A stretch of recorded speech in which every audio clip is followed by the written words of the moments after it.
Au cours des 7000 derniers siècles, la Terre a connu 7 âges glaciaires, séparés par des épisodes plus cléments. Nous sommes aujourd'hui dans une période interglaciaire commencée il y a 11 000 ans. Allons-nous doucement vers un nouvel âge du froid? Pour le savoir, il faut comprendre ce qui peut causer les changements de climat sur plusieurs millénaires. Les astronomes pensent avoir trouvé la solution.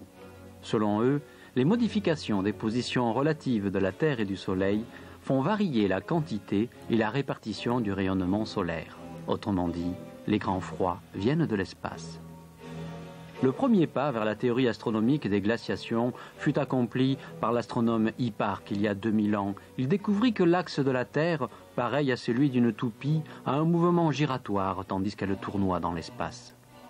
En fait, les paramètres orbitaux de la Terre, que l'on croit stables sur nos petites échelles de temps humaines, varient lentement au cours des âges astronomiques. Au XIXe siècle, l'Écossais James Croll mit à jour les 3 variations critiques du mouvement de la Terre. La première variation, c'est le balancement de l'axe de rotation terrestre découvert par Hipparque.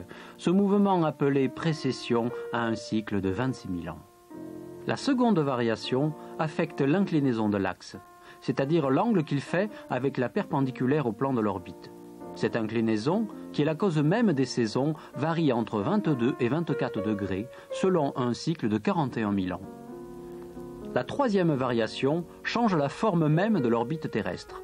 Cette orbite, aujourd'hui presque circulaire, devient fortement elliptique selon un cycle de 100 000 ans. Tous ces mouvements font varier la distance de la Terre au Soleil et l'angle sous lequel le rayonnement solaire frappe tel ou tel point de la surface terrestre. Ils se combinent entre eux de façon complexe. C'est le mathématicien Milutin Milankovitch qui, dans les années 1920, montra comment la théorie astronomique pouvait expliquer la périodicité des climats. Quelques pourcents d'ensoleillement en plus ou en moins suffisent pour provoquer sécheresse ou glaciation.